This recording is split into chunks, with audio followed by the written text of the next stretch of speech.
Chapter 43, Strolling through the night market.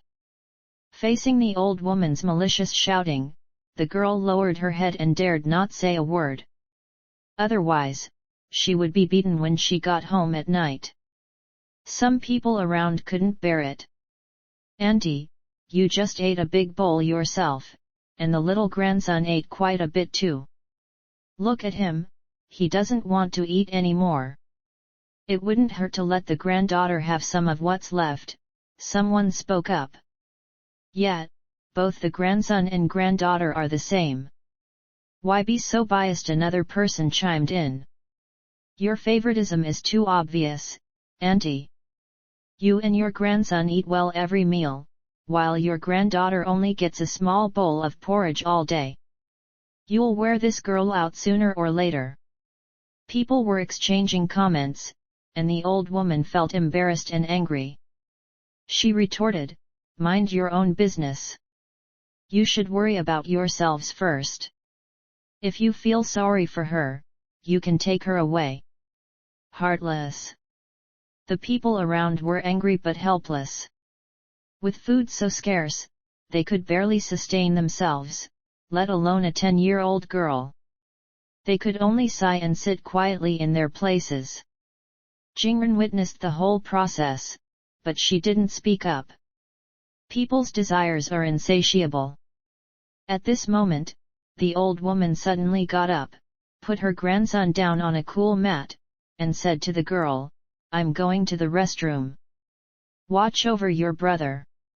After speaking, the old woman hurriedly left.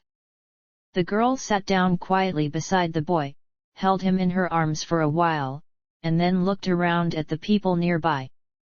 Shortly after, the boy began to cry loudly, his voice particularly resonant. People began criticizing the old woman again. How could she casually leave a 1-year-old child with another child who was also quite young? However, Jingren shook her head. She had seen the girl reach her hand under the boy's bottom and give him a hard pinch, and it was on a place that was already prone to bruising, not easy to notice. The child kept crying. When the old woman heard the crying, she hurried over, snatched the boy from the girl's arms, and comforted him with tender words. She also hit the girl on the back hard, scolding her, "What's wrong with you? Can't you even watch over someone properly? What use are you?" The girl held back her tears, only casting a resentful glance at her grandmother. But the old woman was busy soothing her grandson and didn't notice the envy and resentment in the girl's eyes. Jingren chose to turn a blind eye. Actions have consequences. The girl was not a kind-hearted child either. It seemed like she had awakened to this fact and was not overly submissive. Let them torment each other, evil people torment other evil people. Evening arrived. There was a light rain falling from the sky, a rare occurrence in this post-apocalyptic world. However, it stopped after a short while, and the temperature remained humid and hot. Wearing a raincoat and carrying an umbrella, Jingren headed to WTNG Avenue. People were coming and going on the street. Jingren passed by an official points exchange point and exchanged a bottle of high-proof white wine for 400 points. She also bought 50 points worth of water and air each, leaving 300 points for backup. Electricity was not needed, but she still needed water and air for bathing. Leaving the store that sold water, electricity, and air, Jingren continued toward WTNG Avenue. After a while, she realized that she was being followed. She didn't know if it was because of the alcohol or the water, electricity, and air.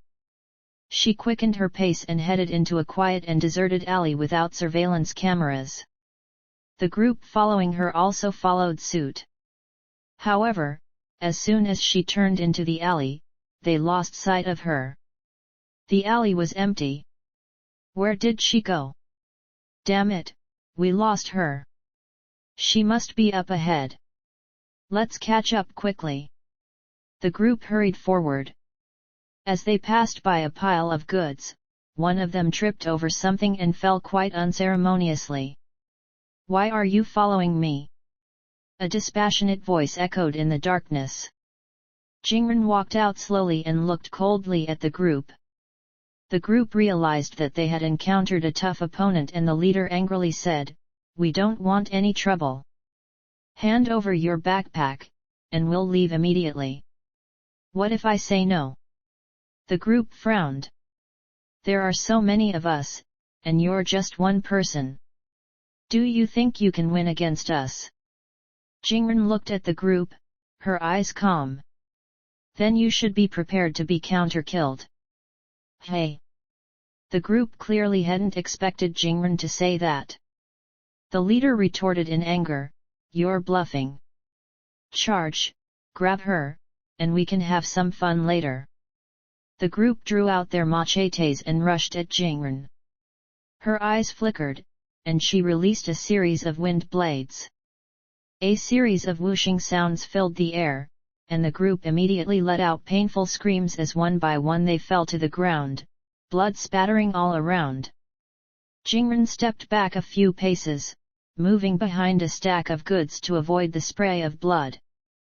She then watched quietly as the group lay on the ground, their mouths wide open, begging and looking at her with despair. "You should have thought about this day," Jingren said calmly. Hearing Jingren's words, the group's eyes were filled with despair and regret. But it was too late, the person in front of them wouldn't show them any mercy. After confirming the deaths of the group, Jingren turned and walked back into the darkness. After about 15 minutes, Jingren arrived at Wtng Avenue. The street here was not as bustling as before. There were only a few shops, and signs on both sides of the street directed people to the warehouse. Following the street, Jingren quickly saw the towering top of the warehouse. There were several burly men standing guard at the entrance. Pedestrians were entering and leaving intermittently, and everyone was quite cautious. Jingren walked over directly, and the guards only glanced at her and didn't stop her.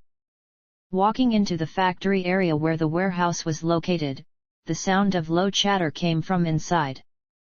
A large warehouse stood before her, surrounded by a 10-meter wide open space. On the open space outside the warehouse, various vendors had set up stalls, forming a hollow U shape. Everything imaginable was being sold here, even people.